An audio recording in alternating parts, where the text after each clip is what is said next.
Welcome to Novels and Noise.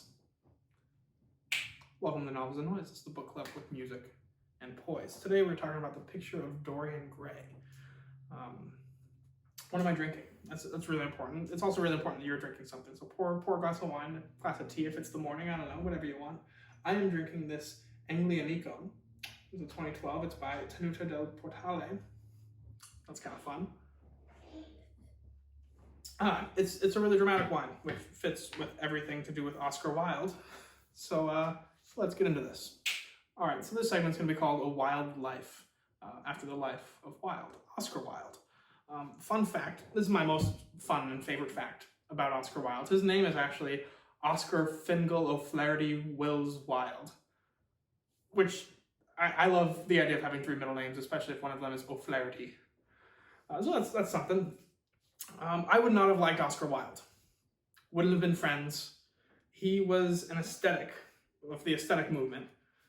And he was what was called a dandy at the time, which means he was all obsessed about what he looked like in fashion. The pursuit of beauty for its own sake. He just cared about being surrounded by beauty and being beautiful, and that was it. If there was one goal to his life, that was the goal to his life. He preached it. He gave lectures all around Europe and all around America saying exactly that. And I hate that. I think it's awful. Kindness, other people, morality, reality, most of these things and everything else more important than physical beauty and aesthetics, I think. But Oscar disagrees. And it's worth noting the nature of privilege. He was a total aristocrat, right? He was born, his dad was knighted for being, I forget what kind of doctor he was, but he was a doctor, very, very wealthy. His mom was a poet, very, very wealthy. And he never wanted for anything. And I think that really shows in his work. In good ways and bad ways. I don't think it's inherently negative. I don't think it's inherently positive. But just to note, you'll see why that's maybe a little important later. He was married, apparently very happily, but had an affair with a man named Lord Alfred Douglas. And when he was accused, because homosexuality was a crime at this time in England and Ireland, all of the UK, he was really insulted because that would ruin his reputation as an artist, as a savant, as a cultural figure, everything. And so he went to sue the people who were accusing him, which was his affairee's father. And he went to sue him, and in the process of suing them, he was arrested for 2 years, which seems horribly unjust. Like, you shouldn't be able to go and accuse someone of something and then be arrested yourself of something entirely different. But he was, and then he died 3 years after that, I think of meningitis, after he was released from prison for, what was the name of the crime? I have it written down here. Gross indecency is what they called it, which is just terrible that would happen. It's really commonly speculated that that Dorian Gray parallels his own life. Because Dorian Gray leads the secret life, and it's sort of implied that Dorian Gray has these kind of affairs as well. I kind of think it's bogus. I think Dorian Gray's secret life is meant to represent Dorian Gray's evil and shame. And from what Oscar Wilde wrote, I don't think he really felt that about his own affairs at all. And that's a wild life. So let's move on to your favorite segment, my favorite segment, best word. Best word. All right, let's talk about the best word in the book. Best word is the part of the book club where I find the best word. You'll know the best word after I tell you the best word. We have some honorable mentions. There were really great words in this book. For all that I'm not a big fan of Oscar Wilde and his writing style, the beauty of being obsessed with beauty and aesthetics is that you use beautiful words. So some of the honorable mentions are Antinomianism. That's a good one. Capricious. Anodyne and Panegyric. All good words. But there's only one best word. There can only be one best word. And that word is a word that I think we all should know, and that we should all use a little bit more. The best word is humbug. Humbug. Not bah humbug, not a Scrooge humbug, but just humbug. Best word best word maybe ever. I need to use it more. You need to use it more. And then I also added a new little segment for this, which is worst name and best name. Because there was one name in this book that I hated so much and one name that I loved so much. The worst name in this book is Sybil. S-I-B-Y-L. Awful name. If you name your daughter Sybil, or your name is Sybil, I'm sorry, I'm not interested. And the best name, I will mention to Dorian, because Dorian's a cool name, but the best name is of a character who's only mentioned once, and we never actually even meet the character. It's a character, Dorian's like, hey, where were you? And it's like, I was at a party. It's like, who was at the party? Lord Goodbody was at the party. That is the best name in the book. Why don't people call me Lord Goodbody? That's, I love it. I love it. I'm going to start calling myself Lord Goodbody. If you see my social media handles change, that's why. Let's move on to the things that I liked about the book. All right, what did I like? I'll be honest, there are more things I disliked than liked in this book. So we're going to get through this pretty quick. I like the concept of the book. I like the idea that the visualization of the soul and how you react to your own soul when you can see it. I just think it's a good artistic tool. I like the crisis that Dorian goes through, and I like the drama. There's a lot of like exposition and dialogue, but when it actually gets down to like the story, which I think you could really break into like 4 chapters, I think that's really fun and really good. Make sure you check out one of my summaries if you want to make sure you catch that. One of the things I do like is the realism of Lord Henry. He's a cynic. He's a total cynic, but he's really educated and he's really eloquent. He speaks so well, but he's so full of contradiction and paradox because he's not actually saying smart things. But people are convinced that he's brilliant because he's cynical and he speaks very well and he speaks very confidently. And I thought I know a ton of people like that. There are times in my life where I've been like that. I don't know if I've been ever that well educated, but you know, where cynicism and confidence and eloquence make up for a lack of thought. And I know people like that, and you probably do too. So I like that. That was a very good character, and that it was very real character. Dorian blames Basil instead of Henry. Henry's the one who corrupts him, but Basil's the one who paints the picture. So Basil shows him his soul, and Henry's the one who tells him it's going to die. You need to be afraid. But he's angry at Basil because if he was angry at Henry, it means he would have to take responsibility for his own actions because he's sided with Henry. He's decided to live by Henry's law and aphorisms. So, yeah, I don't know. There's something very poetic about that, something very meaningful about not being angry at the actual cause, but finding something else because you don't want to blame yourself. You don't want to be your own fault. I liked the first act. That's all I say. The first act was my favorite act. I liked Sybil Vane. Her character was like, she came along and I was like, finally a character that I can get behind and root for and like. And then she commits suicide like after the first time we really hear from her at all. It's a bummer for me because it was the only character I was ever like, oh, good, I like her. Like she's good. The antagonist is not the opposite of the protagonist in this book, and I think that's really cool. Usually, not maybe usually, but very often in a story, you see it in every superhero movie you've ever seen. The antagonist, the villain, is the opposite in their ideas to the protagonist. The protagonist will be like, oh, people should be free and people should be happy. And the antagonist will be like, no, people should be imprisoned by me and they should be sad. And it's just that simple, right, of a contrast. And that's really easy to do. There's nothing wrong with that. But what I like about this book is that the antagonist is really just the extreme version of the protagonist.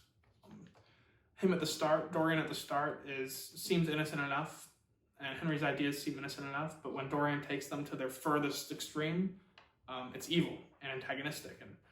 And there's some wisdom in that goes to point, well, you must have been wrong at the start. Because who you are at the end really isn't that different from who you are at the start. It's just more of who you were. And I think if there is a good critique of beauty, I think that's it. But I honestly don't think Oscar Wilde was saying that. I think that's my own desire for what this book means. What else did I like? There wasn't that much else. Wilde makes his point pretty clear. When I don't agree with him, I like how clear his point is at the end. His point is this. I just told you what I wish the point was. This is what I think his point is. Dorian goes to stab the painting. He only succeeds in killing himself and taking back his own soul. While the painting is restored, it's restored to beauty when the soul is removed, which is what aestheticism is all about, is that art shouldn't reflect the artist. And so when Dorian was in it, it was corrupt, but when Dorian was out of it, it was beautiful forever. I think that's bogus, but at least he made his point very clear. So I liked that. And let's go on. This is the first time ever, this is the only second show ever, but the first time ever where we're doing things I don't like, because there were enough things I don't like about this book to do it. So I'm going to do it really quick. The first thing I don't like, I just wrote pompous, pompous, pompous. Because this book was so freaking pompous, man. This book was so full of itself. This book was so, like, look how beautiful and smart and gracious and lovely I am. And I'm just, like, tired of it. I'm tired of it after, like, the second chapter. It's hard to read when it's so full of these, like, empty one-liners, okay? All the time, Henry and Dorian are throwing out these, like, one-liner phrases that are supposed to be, like, oh, this little phrase sums up the whole world in one sentence, and none of them do, of course, because nothing does. And they all contradict each other, and they're like, there's one every paragraph, so it drives me nuts. Every time I read one, I'm like, oh, that's like the message. Like, a lot of times an author at the beginning of the book will put in something that explains the rest of the book, and then when you go back and you look at it, you're like, oh, when that character said that thing, you know, that's the meaning of the book. And every time he does it, I'm like, oh, is that the meaning of the book? Until I realize none of these are the meaning of the book. He's just, like, got a little journal of all of the favorite things he's ever said. Oscar Wilde does. And he's like, oh, what if I made a whole book out of all my favorite things, most witty things I ever said? So I didn't like that. Super annoying. It's esoteric. The whole book is like, I really think maybe you can only understand, maybe I don't really understand this point. I really think you might only understand this point if you were an aristocrat. If you were like Oscar Wilde, if you were an aestheticist. It's esoteric. I wrote that. I won't go on too long about that. I couldn't relate to the dilemma. I didn't like that at all. The idea that beauty is so intoxicating and so tempting that you might abandon justness and doing the right thing and your own soul for the sake of beauty. I just can't relate to that. I don't think a lot of people can relate to that. Tell me if you can relate to that. It's just never been something I'm tempted by. I love beauty. I appreciate beauty. I have a lot of thoughts on art and beauty, but it's never been like, that's more important than trying to do the right thing, or that's more important than being with people who I love. So I couldn't relate to the dilemma. That was a problem for me. It was a big problem for me, actually. I wrote, the book is so elegant that nothing was elegant. I kind of covered that already. Like, it's just an overload. I didn't like that in the end, beauty was still the perfect ideal. I was waiting for a better lesson, for a different lesson, because I don't agree with it. You know, no need to keep talking about that. I feel like I could talk about that for like another hour, but I've covered that enough.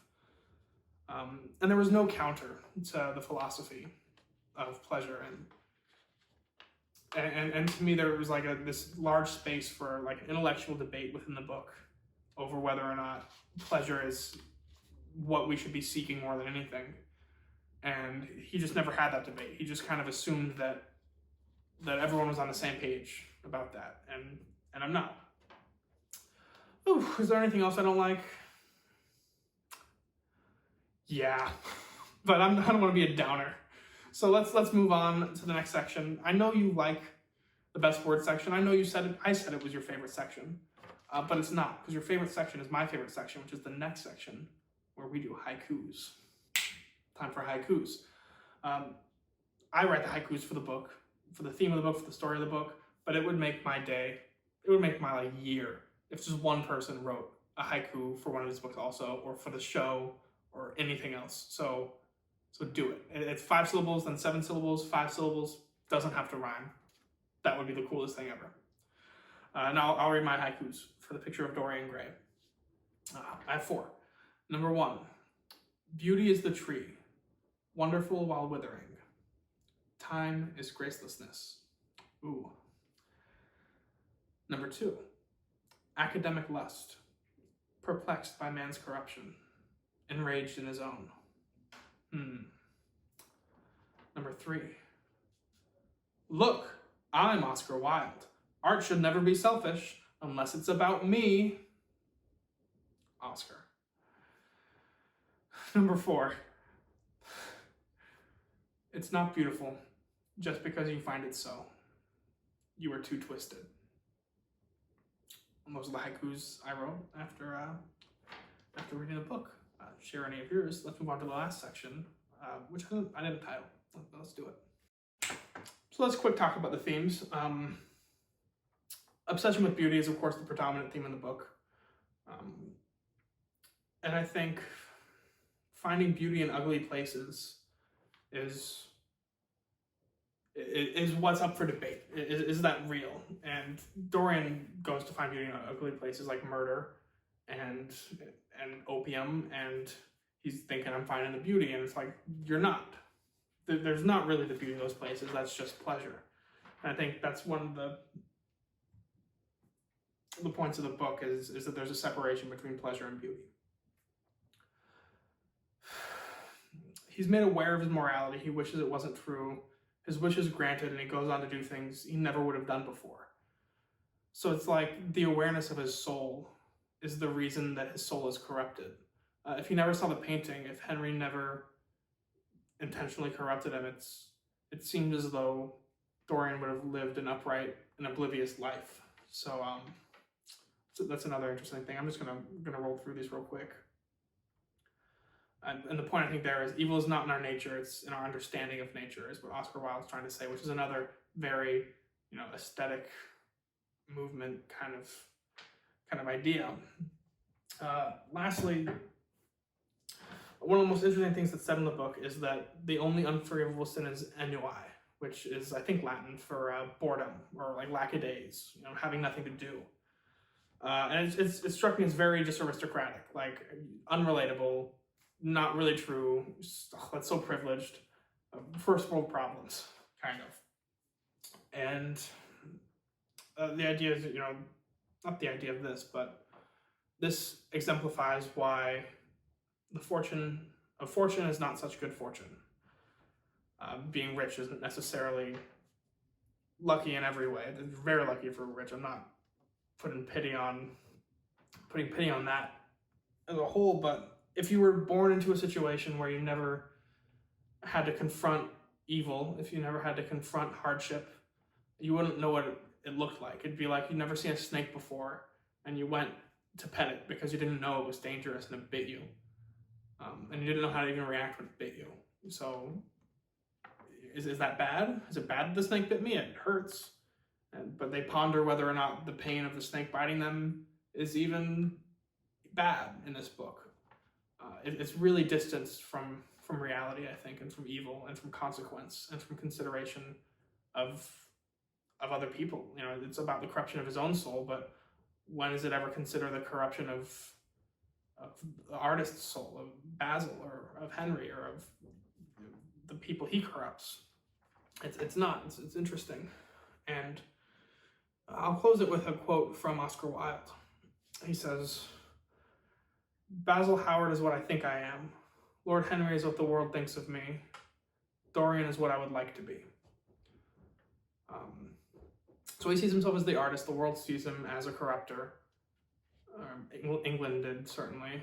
But he wants to be Dorian, and that struck me as shocking, because Dorian is the last person I'd want to be. He's beautiful, but he's dumb, and he's corruptible, and he's influenced by Henry. And Henry talks about how influencing someone is like dominating them. So he's dominated because he's so inept at the ability to reason. So that's interesting. I think that goes to really show, though, who Oscar Wilde is and what his desires were, even if it might seem unrelatable, which to me it does seem unrelatable, but he really was truly obsessed with beauty. More than anything, he would have wanted to be beautiful. He would have wanted to be Dorian Gray. And so when you read this book, you can read it autobiographically almost. Not autobiographically, I would say. This book is maybe more like his dream gone wrong. There's a theory out there that I rather like, that he wrote this book in a positive, the first drafts of this book were really positive.